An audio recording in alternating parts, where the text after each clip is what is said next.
나 진짜 거지 같은 집안에 시집 왔어. 순간 제 심장이 쿵 내려앉았습니다. 귀를 의심했어요. 겨우 빌라 하나 사준 거 가지고 생색은 어찌나 내는지 난리도 아니야. 손이 떨렸죠. 핸드폰을 제대로 잡을 수조차 없을 정도로요. 수지는 멈추지 않고 계속 말했습니다. 맨날 돈 없다고 징징대는데 분명 숨겨놓은 비상금 있는 것 같아. 노인네들 다 그렇잖아. 비상금? 그걸 어떻게 알아? 느낌적인 느낌이 있어. 분명히 숨겨둔 돈 있을 거야. 그거만 손에 넣으면 나도 아파트 살 수 있어. 근데 그걸 어떻게 받아낼 건데? 수지가 낄낄대며 웃었어요. 그 웃음소리가 마치 악마의 웃음처럼 들렸습니다. 저는 그 웃음소리를 평생 잊지 못할 거예요. 에이, 그 정도는 내가 알아서 하지. 노인네들은 정만 조금 주면 금방 휘둘리거든. 조금만 잘해주면 돈 술술 나와. 손자 보여주겠다. 효도하겠다. 이런 말 몇 번만 하면 돼. 저는 그 말을 듣는 순간 숨이 멎는 줄 알았습니다. 수지에게 저는 그냥 돈 짜내는 노인네였던 겁니다. 이용당하고 있었어요. 처음부터 끝까지요. 제가 보여준 모든 정성이, 모든 사랑이 수지에게는 그저 돈을 뜯어내기 위한 기회였을 뿐이었습니다. 이 모든 일이 어떻게 시작되었는지 그 이야기를 처음부터 들려드릴게요. 저는 올해 67, 김정혜입니다. 남편 없이 혼자 살아온 세월이 어느덧 20년이 넘었어요. 그 긴 시간 동안 단 하나, 오직 하나만 생각하며 살았죠. 바로 제 아들 형우였습니다. 남편이 세상을 떠난 건 형우가 고등학교 2학년 때였어요. 갑작스러운 교통사고였죠. 그날 이후 제 인생은 완전히 바뀌었습니다. 보험금도 얼마 나오지 않았고 남편이 남긴 빚까지 있었거든요. 저는 낮에는 식당에서 일하고 밤에는 청소 일을 했어요. 주말에도 쉬지 않았습니다. 그렇게 벌어서 형우 학비를 대고 빚을 갚고 조금씩 조금씩 돈을 모았죠. 형우는 착한 아이였어요. 친구들이 학원 다닐 때 혼자 공부했고 대학도 장학금을 받아서 다녔습니다. 제가 힘들어하는 모습을 보면서 자랐으니 당연히 알뜰하게 살았죠. 졸업하고 취직도 했고요. 그런 아들을 보면서 저는 참 뿌듯했어요. 이 고생이 헛되지 않았구나 싶었습니다. 아들만큼은 좋은 집에서 살게 해주고 싶었어요. 제가 겪었던 그 고생, 그 외로움을 물려주고 싶지 않았습니다. 그래서 제 전 재산을 털었죠. 평생 모은 돈 3억 5천만 원 전부로 아들 부부에게 신축 빌라를 사줬어요. 은행 창구에 앉아서 통장 정리를 하는데 직원이 물었습니다. 고객님, 전액 이체하시는 게 맞으세요? 네, 맞아요. 저는 떨리는 손으로 서류에 사인했어요. 평생 모은 돈이 한순간에 빠져나가는 순간이었죠. 하지만 후회는 없었습니다. 아들이 행복하면 그걸로 충분했으니까요. 통장 잔고가 바닥나는 걸 보면서도 저는 행복했습니다. 아들이 웃는 얼굴로 새집 열쇠를 받아드는 그 순간 제 인생이 다 보상받는 기분이었거든요. 형우는 눈물을 글썽이며 제 손을 잡았어요. 엄마, 정말 감사해요. 평생 잊지 않을게요. 그 말 한마디면 충분했습니다. 며느리 수지도 처음엔 정말 고마워했어요. 아니, 그렇게 보였습니다. 어머니, 정말 감사해요. 저희 어머니 덕분에 새 출발할 수 있어요. 열심히 살게요. 진짜 열심히요. 수지는 제 손을 꼭 잡으며 눈물까지 글썽였죠. 그 모습을 보며 저는 생각했습니다. 좋은 며느리를 만났구나. 우리 형우가 복이 있어. 이렇게 착한 아이와 결혼했으니 앞으로 행복하게 살겠지. 수지는 예쁘장한 외모에 말도 곱게 했고 무엇보다 형우를 아끼는 것처럼 보였거든요. 이사 첫날 수지는 제게 꽃다발까지 선물했어요. 어머니, 그동안 고생하셨죠? 이제 편히 쉬세요. 저희가 효도할게요. 저는 그 말을 듣고 정말 마음이 놓였습니다. 이제 내 역할은 다 끝났구나. 형우가 좋은 사람 만나서 다행이야 라고요. 그런데 이사를 하고 한 달쯤 지났을 때부터였습니다. 수지의 입에서 자꾸 이상한 말들이 흘러나오기 시작했어요. 어머니, 요즘 아파트 집값이 엄청 오르고 있대요. 지금 안 사면 나중엔 더 못 산다던데요. 처음엔 그냥 그러려니 했죠. 젊은 사람들이 아파트 하나쯤 갖고 싶어 하는 게 당연한 거 아니겠어요. 요즘 젊은 부부들은 다 그렇잖아요. 더 좋은 집, 더 큰 집을 원하는 게 자연스러운 욕심이라고 생각했습니다. 그래, 그럼 돈 더 모아서 나중에 사면 되지. 제가 그렇게 대답하면 수지는 살짝 입맛을 다시며 말했습니다. 저희도 언젠가는 아파트로 가야죠. 빌라는 아무래도 좀 그렇긴 해요. 그 말끝을 흐리는 표정에서 뭔가 묘한 느낌이 들었어요. 마치 빌라가 마음에 안 든다는 뉘앙스였죠. 3억 5천이나 들여서 마련한 집인데 벌써부터 불만이 있다니. 하지만 저는 애써 무시했죠. 그냥 젊은 부부의 꿈이라고, 더 나은 집에서 살고 싶은 욕심이라고 생각하려 했습니다. 그때는 정말 몰랐어요. 그 욕망이, 그 끝없는 욕심이 나중에 제 복수의 가장 강력한 무기가 될 거라는 거리요. 저는 여전히 아들 부부를 챙겼습니다. 일주일에 두세 번씩 반찬을 만들어 갖다 주고 김장철이면 김치를 담가서 몇 박스씩 보내줬어요. 새벽같이 일어나서 시장을 보고 정성껏 요리해서 무거운 반찬통을 들고 버스를 타고 갔죠. 허리도 아프고 다리도 저렸지만 괜찮았어요. 아들과 며느리가 맛있게 먹는 모습만 보면 그걸로 충분했으니까요. 수지가 취업 준비를 한다고 했을 때는 용돈을 쥐어주며 말했죠. 힘들어도 기죽지 마. 내가 있잖아. 수지는 그럴 때마다 웃으며 고맙다고 했어요. 그 웃음이 진심인 줄 알았습니다.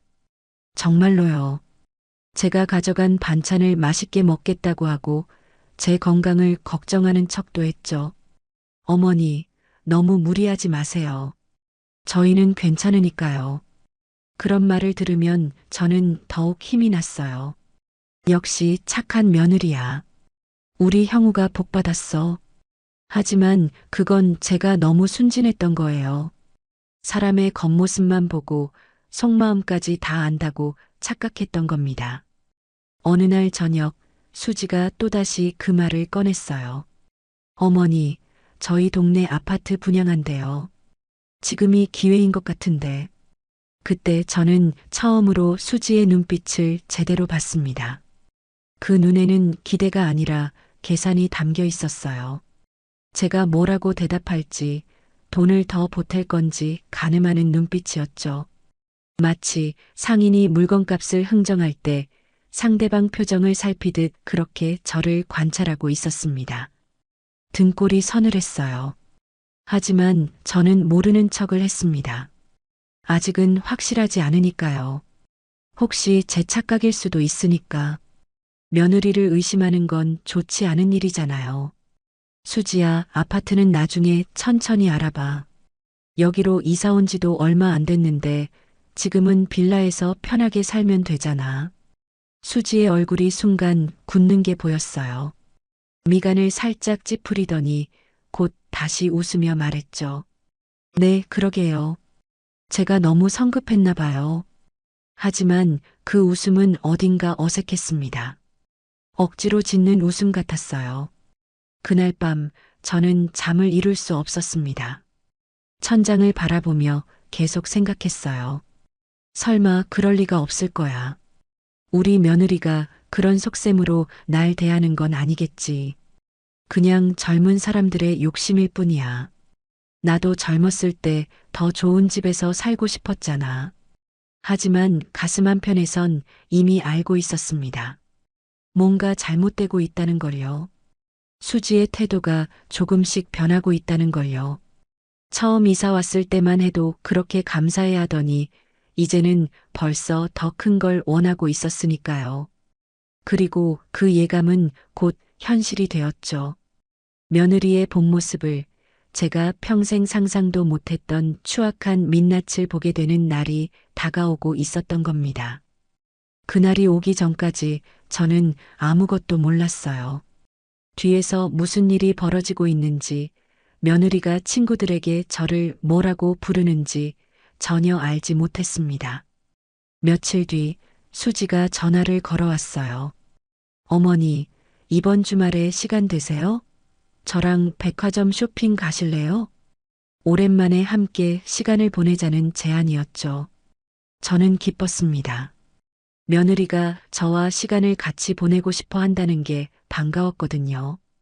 요즘 젊은 사람들은 바빠서 시부모랑 시간 보내기 싫어한다는데 우리 며느리는 다르구나 싶었어요. 그래, 좋지. 뭐 필요한 거라도 있니? 아니요. 그냥 어머니랑 구경도 하고 맛있는 것도 먹고 싶어서요. 그 말에 저는 마음이 녹았어요. 역시 착한 며느리구나. 내가 괜히 의심했나 보다. 사람을 함부로 의심하면 안 되는 거였죠. 주말 아침 저는 일찍 일어나서 단정하게 옷을 차려입었습니다. 며느리랑 나들이를 가는데 누추한 모습으로 갈 수 없잖아요. 거울을 보며 머리도 빗고 화장도 옅게 했죠. 오랜만에 외출이라 마음이 들떠 있었어요. 수지를 만나러 백화점으로 갔습니다. 수지는 정말 친절했어요. 제 팔짱을 끼고 이것저것 구경시켜주며 스카프를 골라주기도 했죠. 백화점 매장을 돌아다니며 이런저런 옷도 보고 화장품도 구경했습니다. 어머니, 이 스카프 어머니한테 정말 잘 어울릴 것 같아요. 피부톤이랑 딱이에요. 수지가 하늘색 스카프를 제 목에 둘러주며 말했어요. 그래, 그럼 이걸로 할까? 네, 제가 사드릴게요. 선물이에요. 저는 정말 행복했습니다. 이렇게 다정한 며느리와 함께 쇼핑을 하다니 의심했던 제 자신이 부끄러울 정도였어요. 수지는 제 손을 잡아주기도 하고 제가 걷기 힘들어하면 잠깐 앉아서 쉬자고도 했죠. 정말 효녀 같았습니다. 그런데 그때였습니다. 매장을 나서는데 갑자기 수지가 환하게 웃으며 누군가에게 손을 흔들었어요. 어머, 유진아, 너 여기서 뭐해? 수지의 친구였습니다. 둘은 오랜만에 만난 듯 반가워하며 얼싸안았죠. 어머니, 안녕하세요. 수지의 친구가 저에게 인사를 했고 저도 웃으며 답했어요. 그래, 반갑다. 오랜만에 만난 것 같은데 둘이 이야기 좀 해. 나는 잠깐 옷 좀 보고 있을게. 어머니, 괜찮으세요? 그럼 괜찮지. 천천히 이야기하렴. 저는 두 사람에게서 몇 걸음 떨어져 나왔습니다. 친구들끼리 오랜만에 만났으니 실컷 이야기하라고요. 젊은 사람들끼리 수다 떨 때 어른이 옆에 있으면 불편하잖아요. 저는 옆 매장으로 걸어가며 생각했죠. 아이고, 젊은 애들이 얼마나 반갑겠어. 나는 구경이나 하다가 나중에 합류하면 되겠네. 제 나이에 젊은 사람들 대화에 끼어들 필요는 없으니까요. 그렇게 멀찍이 걸어가는데 뒤에서 목소리가 들렸습니다. 생각보다 돈 없어 보이는데? 저는 걸음을 멈췄어요. 순간 등골을 타고 소름이 쫙 지나갔습니다. 그 말이 누구를 두고 하는 말인지 본능적으로 알았거든요. 주변에 다른 사람도 없었고 수지와 친구 둘만 있는 상황이었죠. 그렇다면 저에 대한 얘기일 수밖에 없었습니다. 분명 저에 대한 얘기였어요. 뒤돌아서 그쪽으로 가봐야 할까요? 아니면 그냥 모르는 척 지나가야 할까요? 잠시 망설였습니다. 하지만 발걸음은 저절로 그쪽을 향하고 있었죠. 심장이 빠르게 뛰었어요. 무언가 듣고 싶지 않은 얘기를 듣게 될 것 같은 불길한 예감이 들었습니다. 저는 숨을 죽였어요. 그리고 살금살금 다시 수지의 뒤를 따라 걸어갔습니다. 최대한 조용히 들키지 않게요. 다행히 두 사람은 제가 오는 걸 전혀 눈치채지 못했어요. 카페 앞 소파에 앉아서 열심히 수다를 떨고 있었죠. 저는 근처 기둥 뒤로 몸을 숨겼습니다. 저는 기둥 뒤에 몸을 숨기고 떨리는 손으로 핸드폰을 꺼냈습니다. 그리고 녹화 버튼을 눌렀어요. 왜 그랬는지 저도 모르겠어요. 그냥 본능적으로 이 상황을 기록해야 할 것 같았습니다. 뭔가 중요한 증거가 될 것 같은 느낌이 들었거든요. 수지의 목소리가 들렸습니다. 나 진짜 거지 같은 집안에 시집 왔어. 심장이 쿵 내려앉았습니다. 귀를 의심했어요. 방금 뭐라고 한 거죠? 거지 같은 집안이라고요. 순간 숨이 멎는 줄 알았습니다. 시어머니가 겨우 빌라 하나 사준 거 가지고 생색은 어찌나 내는지 난리도 아니야. 손이 떨렸어요. 핸드폰을 제대로 잡을 수조차 없을 정도로요. 겨우 빌라 하나라고요? 3억 5천이 겨우 빌라 하나인가요? 저는 그 돈을 모으려고 평생을 일했는데요. 수지는 멈추지 않고 계속 말했습니다. 맨날 돈 없다고 징징대는데 분명 숨겨놓은 비상금 있는 것 같아. 노인네들 다 그렇잖아. 수지의 친구가 물었습니다. 비상금? 그걸 어떻게 알아? 느낌적인 느낌? 분명히 숨겨둔 돈 있을 거야. 그거만 손에 넣으면 나도 아파트 살 수 있어. 수지가 제 비상금까지 노리고 있었던 겁니다. 저는 실제로 비상금이 있었어요. 2천만 원 정도였죠.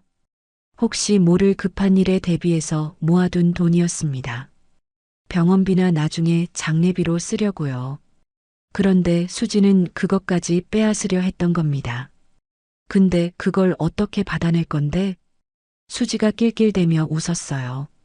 그 웃음소리가 마치 악마의 웃음처럼 들렸습니다. 저는 그 웃음소리를 평생 잊지 못할 거예요. 에이, 그 정도는 내가 알아서 하지. 노인네들은 정만 조금 주면 금방 휘둘리거든. 조금만 잘해주면 돈 술술 나와. 손자 보여주겠다. 효도하겠다. 이런 말 몇 번만 하면 돼. 저는 그 말을 듣는 순간 숨이 멎는 줄 알았습니다. 다리에 힘이 풀렸어요. 그 자리에 주저앉을 뻔했죠. 하지만 꾹 참았습니다. 절대 들키면 안 됐으니까요. 이 순간을 끝까지 기록해야 했죠. 제가 조금이라도 더 챙겨주고 싶은 마음으로 반찬을 만들고 김장을 해서 담가주고 취업 준비하느라 기죽지 말라고 용돈을 쥐어줬는데요. 새벽같이 일어나서 시장을 보고 무거운 반찬통을 들고 버스를 타고 갔었습니다.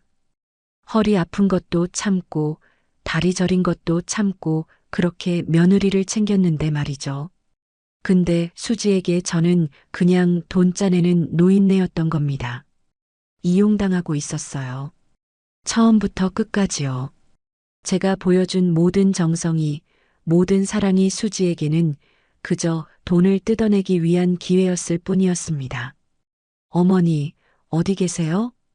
갑자기 수지가 저를 부르는 소리가 들렸습니다.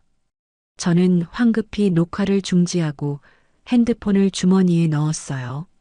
심호흡을 한번 하고 최대한 평온한 표정을 지으려 애썼죠. 그리고 아무렇지 않은 척 걸어 나갔습니다. 응, 여기 있어. 구경 다 했니? 네, 어머니. 이제 밥 먹으러 갈까요? 수지는 여전히 웃고 있었습니다. 마치 방금 전 그 추악한 말을 한 사람이 아닌 것처럼요. 아무 일도 없었다는 듯 환하게 웃으며 제 팔짱을 끼웠습니다. 저도 최대한 평소처럼 웃었어요.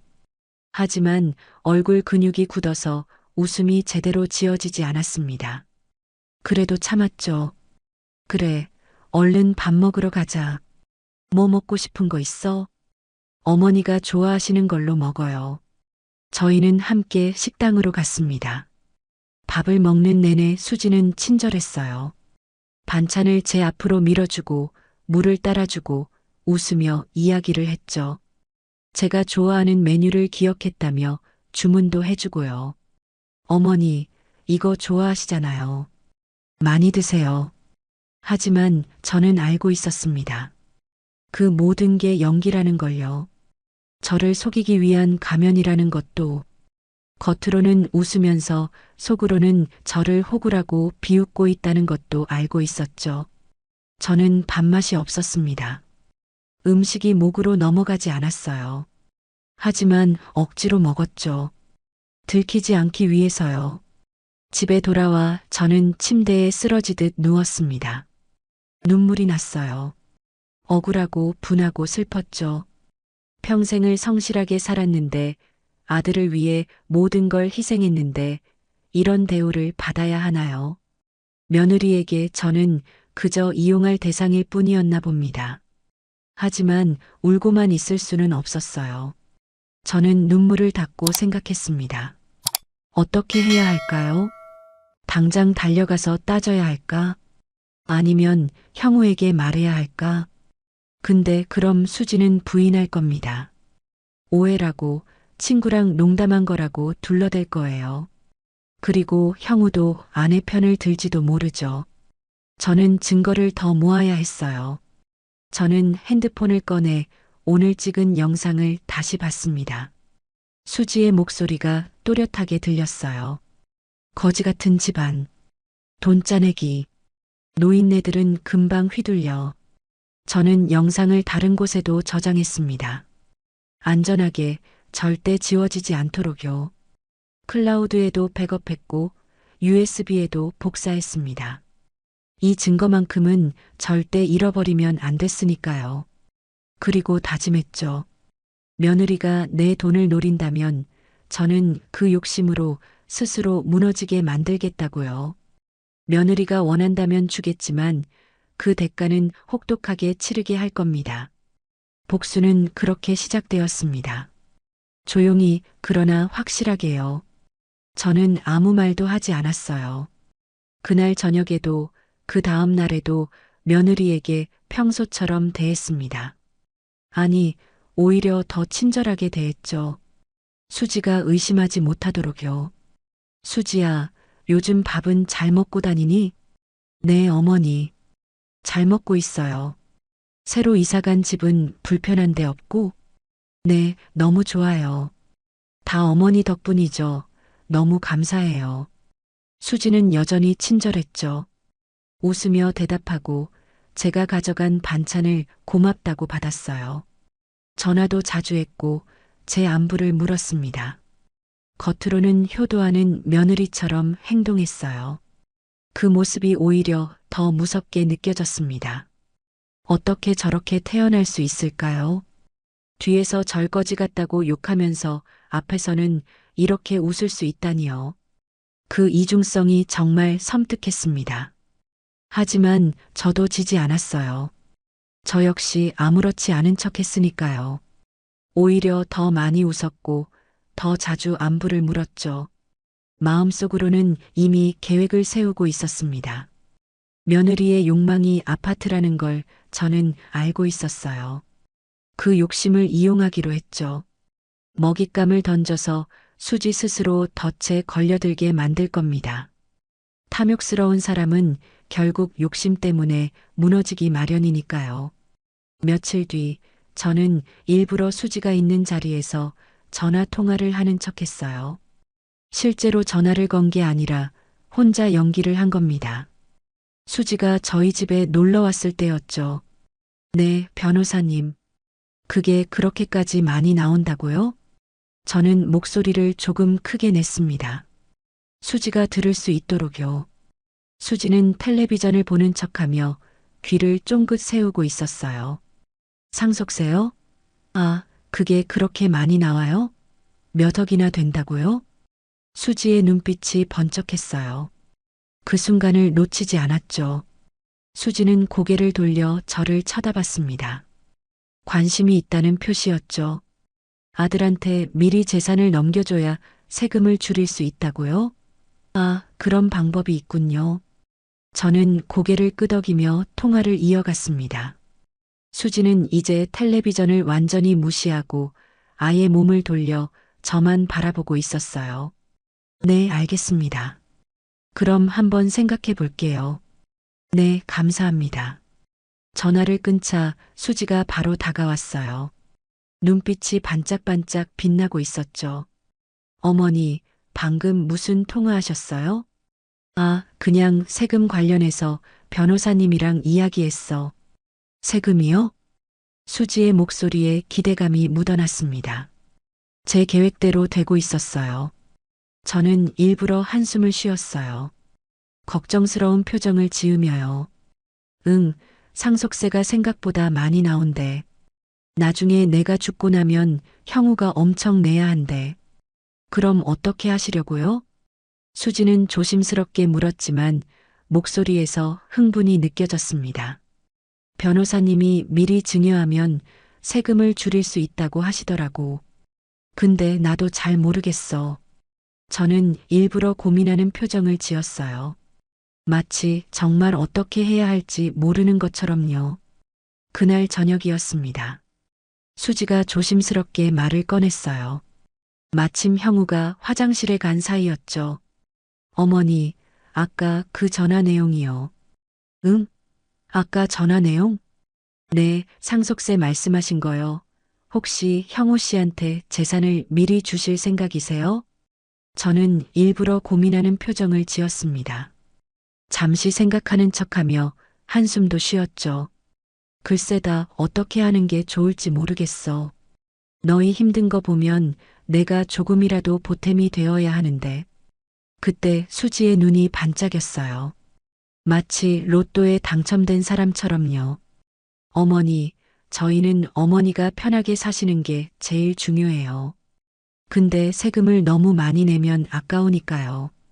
그렇긴 하지.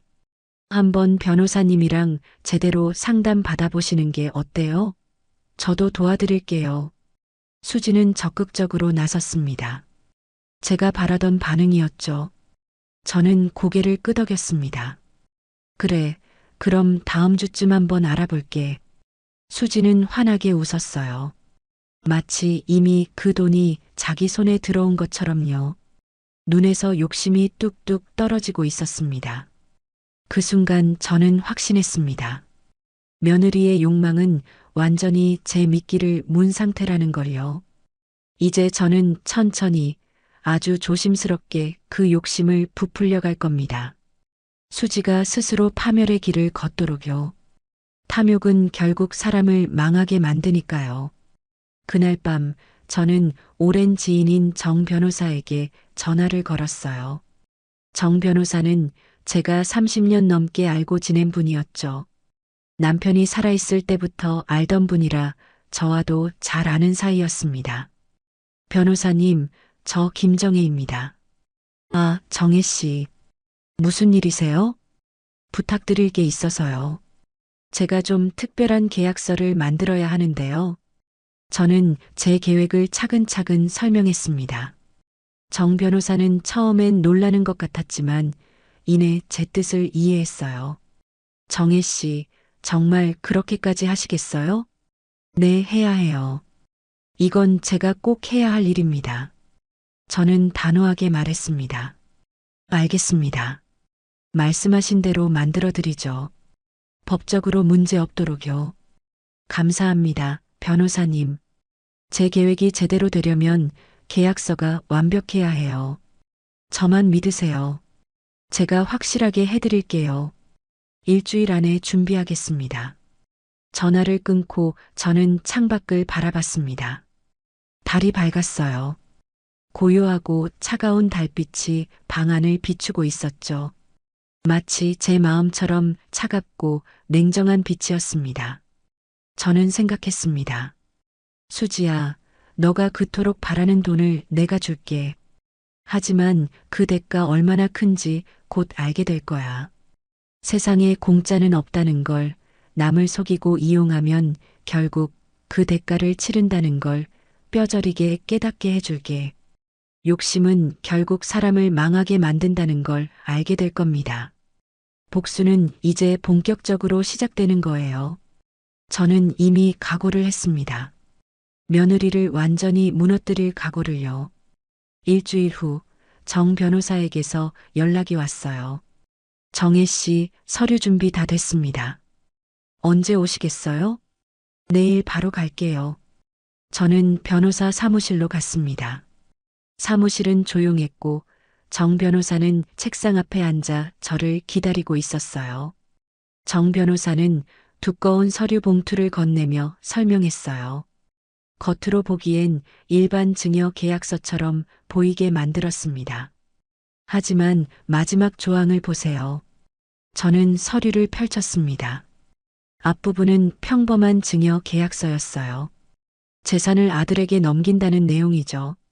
일반적인 법률 용어들이 빼곡하게 적혀 있었고 금액과 날짜가 명시되어 있었습니다. 하지만 마지막 페이지 가장 아래쪽에 작은 글씨로 특별 조항이 추가되어 있었습니다. 이 재산을 받는 사람은 증여자의 생활을 존중하고 부양, 효도, 모욕 금지 등을 성실히 이행해야 한다. 이를 어길 경우 지금까지 받은 금액 및 경제적 지원 전부를 반환한다. 글씨가 작아서 자세히 보지 않으면 눈에 잘 띄지 않았습니다. 급하게 읽으면 그냥 지나칠 수밖에 없는 크기였죠. 변호사님, 완벽해요. 저는 고개를 끄덕였습니다. 급하게 읽으면 절대 눈에 안 띄도록 만들었어요. 법적 효력은 확실하고요. 정 변호사가 자신 있게 말했습니다.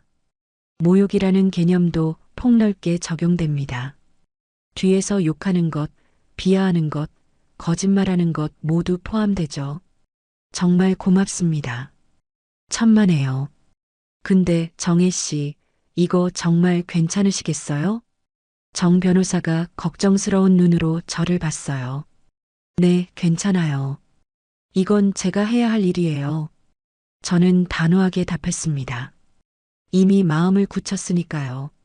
집으로 돌아온 저는 수지에게 전화를 걸었습니다. 수지야, 시간 있니? 네, 어머니.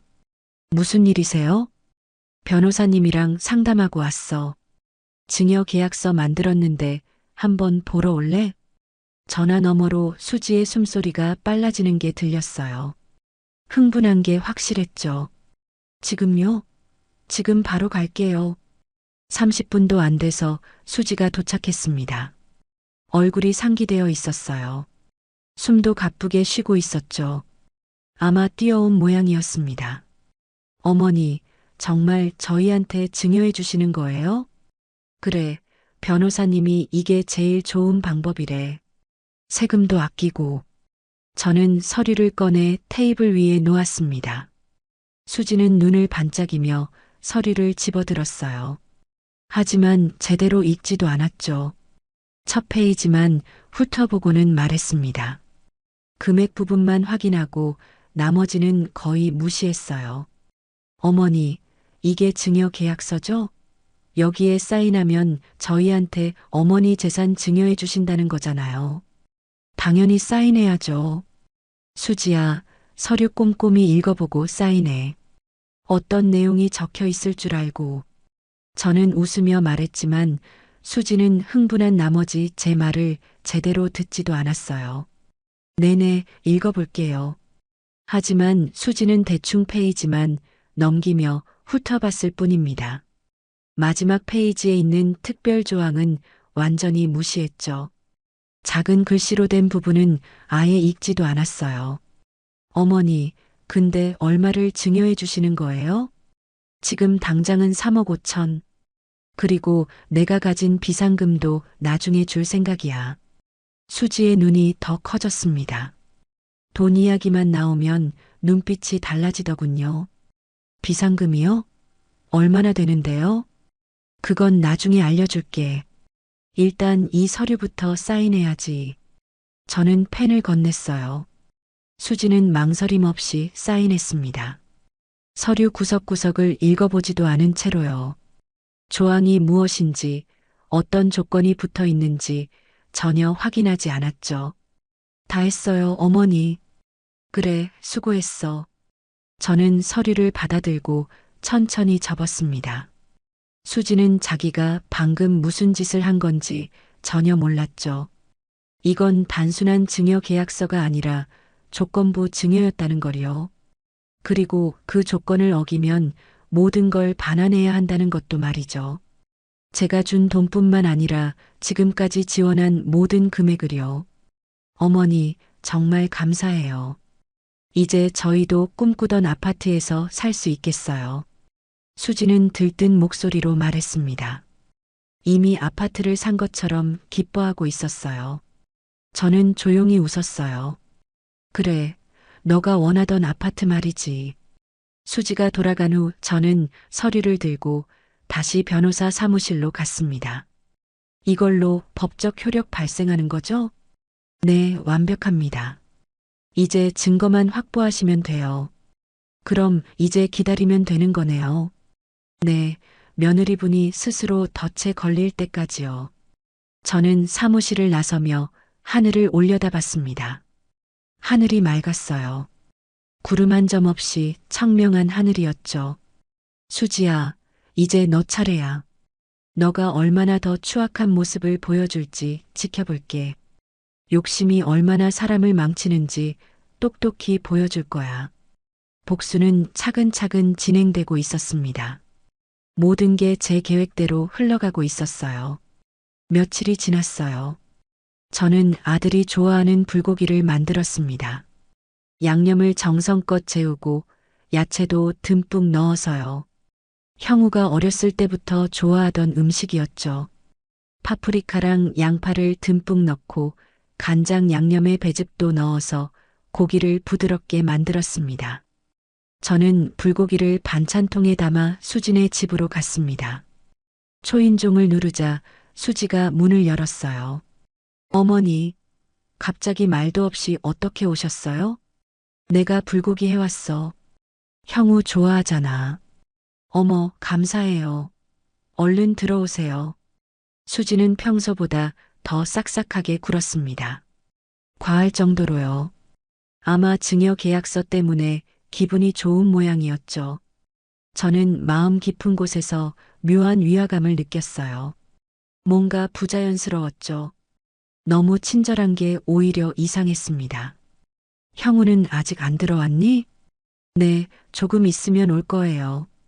어머니, 얼른 앉아서 쉬세요. 제가 따뜻한 차 끓여드릴게요. 저희는 함께 거실에 앉아 이야기를 나눴습니다. 수지는 계속 웃으며 친절하게 대했어요. 하지만 그 눈빛 어딘가에 계산하는 기색이 보였죠. 제게 잘 보여야겠다는 의도가 너무 뻔히 보였습니다. 그때 제 핸드폰이 울렸습니다. 여보세요? 아, 영수가. 응? 귤을 한 박스 샀다고? 근처에 있으면 바로 받아가라고? 제 친구 영숙이었어요. 시장에서 귤이 싸게 나왔다며 저목까지 샀다고 하더군요. 나 지금 아들 집인데 바로 근처네. 알았어. 지금 내려갈게. 저는 수지에게 말했습니다. 수지야, 친구가 귤 한 박스 샀는데 근처에 있다고 해서 1층에서 받아서 금방 올라올게. 네, 어머니. 천천히 다녀오세요. 저는 현관문을 나서 엘리베이터를 탔습니다. 1층에 내려가 영숙이를 만나 귤을 받았어요. 한 박스가 꽤 무거웠죠. 고마워, 영숙아. 뭘 맛있게 먹어. 저는 다시 수진의 집으로 올라갔습니다. 문을 열고 들어서는데 수지가 통화를 하고 있더군요. 얼마나 신나게 통화를 하는지 제가 오는 줄도 모르는 것 같았죠. 저는 혹시 몰라 조용히 핸드폰을 꺼내 녹음 버튼을 눌렀습니다. 혹시 모를 상황에 대비하는 거였죠. 저는 숨을 죽이고 벽에 붙어 귀를 기울였습니다. 그때 수지의 목소리가 들렸어요. 누군가와 통화를 하고 있는 것 같았죠. 목소리가 크고 흥분되어 있었습니다. 근데 역시나 제 예감이 맞았어요. 며느리는 친구에게 통화하며 자랑하기 시작했습니다. 야, 내가 뭘 했어? 100% 비상금 있다고 했지. 심장이 또다시 쿵 내려앉았습니다. 또 시작이구나 싶었어요. 내가 미리 증여한다고 사인까지 받아냈어. 이제 곧 돈 들어올 거야. 친구가 뭐라고 말하는지는 들리지 않았지만 수지는 계속 말했어요. 완전 호구지 뭐. 노인네가 생색내는 거 좀 받아주고 효도한다고 몇 번 말해주니까 완전 녹아버리더라. 손이 떨렸어요. 하지만 저는 녹음을 멈추지 않았습니다. 이 모든 순간을 기록해야 했어요. 아파트 하나 사려면 이 정도는 해야 돼. 빌라 같은 데서 언제까지 살 거야. 수지는 낄낄대며 웃었어요. 제가 지금 벽 뒤에서 듣고 있는 줄도 모르고요. 이제 곧 비상금까지 손에 넣을 거야. 그럼 우리도 드디어 아파트로 이사 가는 거지. 더 이상 듣기 힘들었습니다. 하지만 증거를 확실히 확보해야 했어요. 저는 조용히 핸드폰을 주머니에 넣고 몇 걸음 뒤로 물러났어요. 심호흡을 했습니다. 그리고 잠시 숨을 고른 뒤 다시 현관문을 열었다가 닫았습니다. 그리고 수지가 들을 수 있도록 큰 소리로 말했죠. 수지야, 다녀왔어. 수지는 화들짝 놀라며 전화를 끊었어요. 어머니, 언제 오셨어요? 방금 왔어. 왜, 무슨 일 있어? 아니에요. 그냥 친구랑 통화하고 있었어요. 수지는 어색하게 웃으며 말했습니다. 얼굴이 살짝 붉어져 있었어요. 저는 아무렇지 않은 척 소파에 앉았습니다. 그래, 귤 가져왔어. 같이 먹자. 네, 어머니.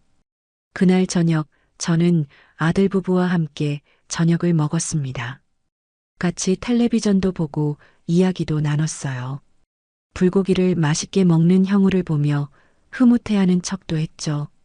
하지만 제 머릿속은 온통 아까 들은 그 통화로 가득했어요. 집으로 돌아온 저는 바로 정 변호사에게 전화를 걸었습니다. 변호사님, 저예요. 지금 녹음 파일 보내드릴게요. 무슨 녹음이요? 며느리가 친구랑 통화하는 거 녹음했어요. 계약서 위반되는 내용 같은데 확인해 주세요. 저는 녹음 파일을 전송했습니다. 잠시 후 정 변호사에게서 답장이 왔어요. 이건 명백한 계약 위반입니다. 증여자를 모욕하고 기만한 내용이 분명해요. 그럼 이걸로 계약 철회할 수 있는 거죠? 네, 충분합니다. 언제 진행하시겠어요? 저는 잠시 생각했습니다. 내일 오전에 며느리한테 직접 통보해 주세요. 알겠습니다. 제가 전화드리겠습니다. 전화를 끊고 저는 창밖을 바라봤어요. 내일이면 모든 게 끝납니다. 수지는 아직 모르겠죠.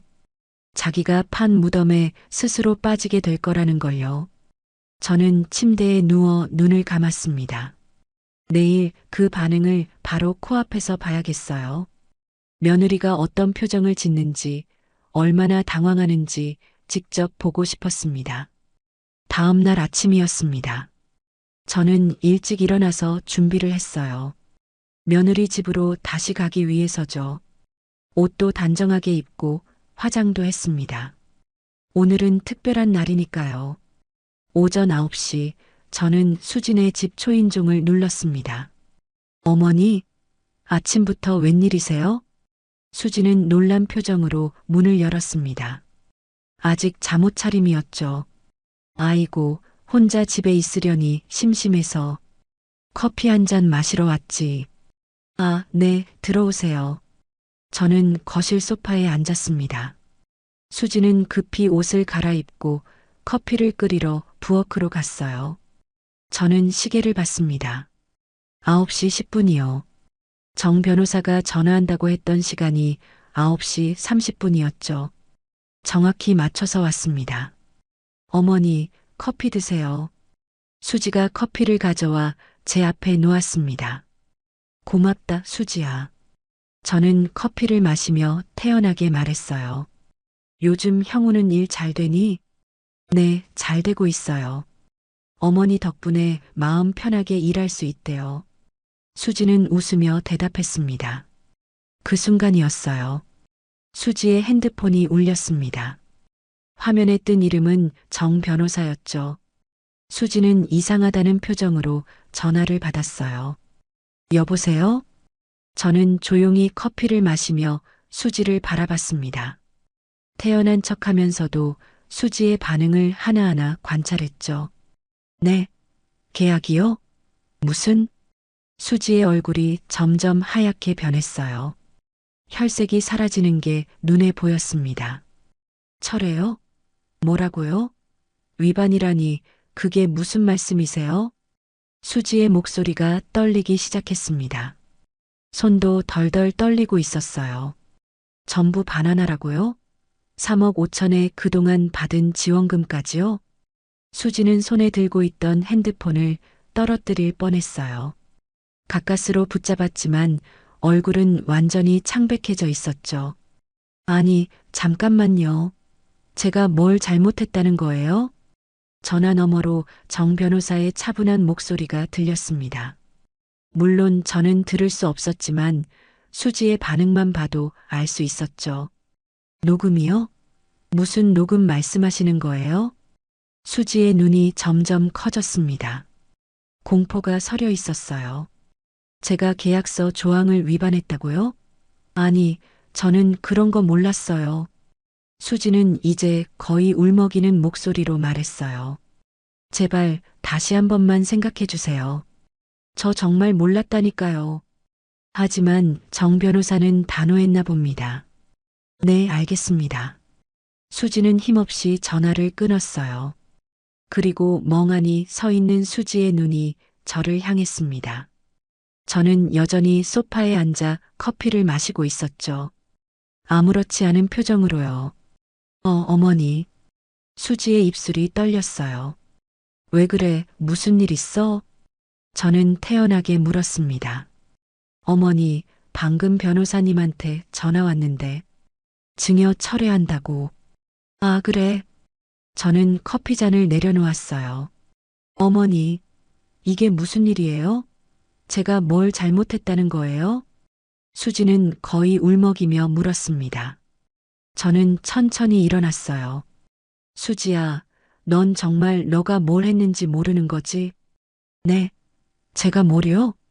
너가 나한테 뭐라고 했는지, 친구한테 나에 대해 뭐라고 했는지. 수지의 얼굴이 새하얗게 질렸습니다. 그게 거지 같은 집안이라고 했지. 호구라고도 했고. 어머니, 그건 내 비상금 뺏어서 아파트 사겠다고도 했잖아. 수지는 그 자리에 주저앉을 듯 휘청거렸어요. 어머니, 저는 증거도 다 있어. 영상도 있고 녹음도 있으니까 발뺌할 생각하지 마. 저는 핸드폰을 꺼내 백화점에서 찍은 영상을 보여줬습니다. 화면 속에서 수지의 목소리가 흘러나왔어요. 거지 같은 집안에 시집 왔어. 수지는 얼굴을 가렸습니다. 그리고 이건 어제 녹음한 거야. 이번엔 수지가 친구와 통화하던 녹음을 들려줬어요. 완전 호구지 뭐. 수지는 무릎을 꿇었습니다. 어머니, 죄송해요, 제발이요. 늦었어, 수지야. 저는 조용히 말했습니다. 너는 계약서를 제대로 읽지도 않고 사인하더라. 마지막 조항에 뭐라고 적혀 있었는지 알아? 네. 저는 증여자를 모욕하거나 기만하면 모든 걸 반환한다고 적혀 있었어. 수지는 그제야 깨달은 듯 눈을 크게 떴어요. 오늘 오후에 변호사 사무실로 와. 반환 명세서 받아야 하니까. 저는 가방을 들고 현관으로 걸어갔습니다. 어머니, 제발 한 번만 용서해 주세요. 뒤에서 수지의 울음소리가 들렸지만 저는 뒤돌아보지 않았어요. 문을 열고 나서며 마지막으로 말했습니다. 수지야, 사람은 겉과 속이 같아야 해. 넌 그걸 몰랐어. 저는 문을 닫았습니다. 엘리베이터를 타고 내려가는 동안 저는 눈물이 날 것 같았어요. 하지만 참았습니다. 이건 제가 해야 할 일이었으니까요. 그날 오후 2시였습니다. 저는 정 변호사 사무실에 앉아 있었어요.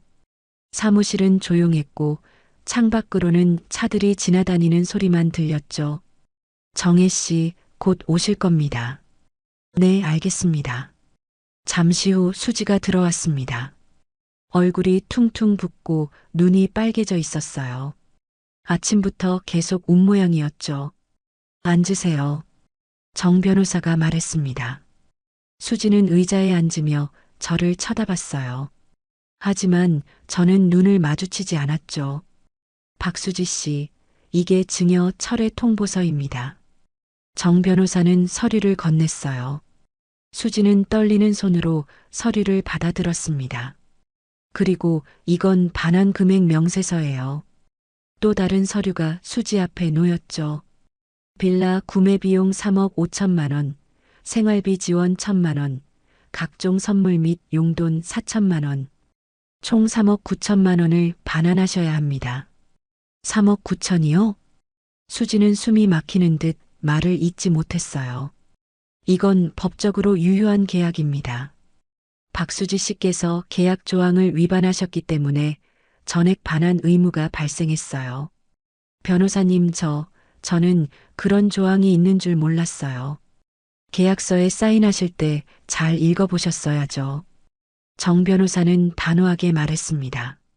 수지는 저를 바라봤어요. 어머니, 제발 한 번만 용서해 주세요. 수지는 무릎을 꿇었습니다. 제가 잘못했어요. 정말 잘못했어요. 다시는 그러지 않을게요. 저는 입을 열었습니다. 수지야, 너 진심으로 뉘우치는 거 맞아? 돈이 아까워서 그러는 거 아니고. 어머니, 너가 날 뒤에서 뭐라고 불렀는지 기억해? 거지 같은 집안이라고 했지. 호구라고도 했고. 죄송해요. 정말 죄송해요. 미안하다고 다 용서되는 게 아니야. 넌 날 이용했어. 처음부터 끝까지. 수지의 얼굴이 더 하얗게 질렸어요. 어머니, 제발이요. 변명하지 마. 증거가 다 있어. 일주일 안에 반환 계획서를 제출하세요. 한 번에 못 갚으면 분할 변제도 가능합니다. 정 변호사가 말했어요. 하지만 이자가 붙습니다.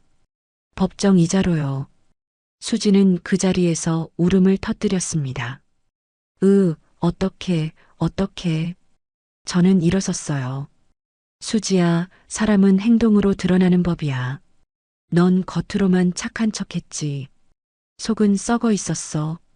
어머니, 제발. 이제 형우한테도 다 얘기할 거야. 너가 어떤 사람인지. 그 말에 수지는 더욱 크게 울었습니다. 어머니, 안 돼요. 저는 사무실을 나왔어요. 복도를 걸어가는데 다리가 후들거렸습니다. 하지만 참았죠. 이건 끝이 아니었으니까요. 그날 저녁 저는 아들 형우를 만났습니다. 엄마, 무슨 일이세요? 갑자기 보자고 하시고. 형우야, 앉아봐. 저는 모든 걸 얘기했습니다. 백화점에서 있었던 일, 녹음한 통화, 계약서 위반, 전부요. 형우는 점점 얼굴이 굳어갔죠. 엄마, 이게 진짜예요? 응, 진짜야. 여기 증거도 다 있어. 저는 핸드폰을 보여줬습니다. 형우는 영상과 녹음을 들으며 주먹을 쥐었어요. 이게 수지의 진짜 모습이었어요? 그래, 아들아. 형우는 눈물을 흘렸습니다. 엄마, 죄송해요. 저는 아무것도 몰랐어요. 제가 정신을 못 차렸어요. 괜찮아. 넌 몰랐으니까. 저는 형우의 손을 잡았어요. 이제라도 알았으면 됐어. 그날 밤 형우는 수지와 마주 앉았습니다. 저는 그 자리에 없었지만 나중에 형우가 말해줬어요. 수지야, 우리 이혼하자. 수지는 울며 빌었지만 형우는 단호했다고 합니다. 나한테 거짓말했잖아. 엄마한테도 거짓말했고. 이게 당신 진짜 모습이야? 오빠, 미안해. 정말 미안해. 미안하다고 다 되는 게 아니야. 넌 우릴 이용했어. 형우는 이혼 서류를 내밀었다고 해요. 수지는 결국 사인을 했고요. 일주일 후 수지는 짐을 싸서 집을 나갔습니다. 빌라는 다시 제 명의가 되었고 수지는 장기 분할 변제를 신청했어요. 매달 변호사를 통해 일정 금액이 제 계좌로 입금되기 시작했죠. 이렇게 제 복수는 완성되었습니다. 한 달이 지났어요. 저는 거실 창문 앞 소파에 앉아 커피를 마시고 있었습니다. 햇살이 따뜻하게 들어왔죠. 봄날의 햇살은 정말 포근했어요. 핸드폰이 울렸어요. 은행에서 온 알림이었습니다. 박수지 입금 200만 원. 매달 들어오는 변제금이었어요. 저는 화면을 보며 조용히 미소 지었습니다. 초인종이 울렸어요. 엄마, 저예요. 형우였습니다. 문을 열어주자 형우가 과일 바구니를 들고 들어왔어요. 엄마, 그동안 잘 지내셨어요? 응, 잘 지냈지. 형우는 소파에 앉으며 말했습니다. 엄마, 그동안 정말 죄송했어요. 제가 정신을 못 차리고. 됐어, 형우야. 이제 그만하자. 저는 형우의 손을 잡았어요. 넌 잘못한 거 없어. 사람 마음은 겉으로만 봐서는 모르는 법이야. 하지만, 그래도 너가 내 편이 되어줘서 다행이다. 형우는 고개를 끄덕였습니다. 엄마, 이제 편하게 사세요. 제가 챙겨드릴게요. 고맙다, 아들아. 형우가 돌아간 후 저는 다시 창문 앞 소파에 앉았어요. 저는 생각했습니다. 수지는 제 전 재산을 노리고 뒤에서 절거지 같은 집안이라고 비웃었죠. 호구라고도 했고요. 하지만 저는 단 한마디 말도 하지 않고 서류와 증거만으로 모든 걸 되돌려 받았습니다. 복수는 조용히 그러나 확실하게 이루어졌어요. 그리고 저는 깨달았습니다. 사람은 말이 아니라 행동으로 드러난다는 걸요. 겉으로만 웃으며 속으로 칼을 가는 사람은 결국 스스로 무너진다는 것을 말이죠. 저는 이제 제 재산을 안전하게 지켰습니다. 더 이상 누군가를 위해 희생하지 않아도 돼요. 며칠 전에는 친구들과 온천 여행을 다녀왔어요. 오랜만에 웃고 떠들며 즐거운 시간을 보냈죠. 다음 주에는 문화센터에 등록할 생각입니다. 꽃꽂이를 배우고 싶었거든요. 저는 이제 저를 위해 살 겁니다. 제 인생에서 처음으로 저 자신을 위한 삶을요. 아침마다 산책을 하고 좋아하는 드라마를 보고 맛있는 음식을 먹고요. 소소하지만 확실한 행복을 느끼며 살아가고 있죠. 창밖을 보니 봄이 왔습니다. 꽃이 피고 새들이 지저귀는 따뜻한 봄이요. 저도 이제 새로운 봄을 맞이했습니다. 제 인생의 두 번째 봄을요. 더 이상 누군가에게 이용당하지 않는 당당한 제 모습으로 살아갈 겁니다. 저는 커피를 한 모금 마시며 창밖을 바라봤어요. 하늘이 참 맑았습니다. 이제부터는 내 인생이야. 저는 조용히 중얼거렸습니다. 그리고 미소 지었죠. 진짜 제 인생이 이제 시작된 겁니다. 이야기를 끝까지 들어주신 분이 계시다면 댓글 하나만 남겨주세요. 지금까지 이야기 들어주셔서 감사합니다. 구독과 좋아요 부탁드려요. 여러분의 관심 하나하나가 제게 큰 힘이 됩니다.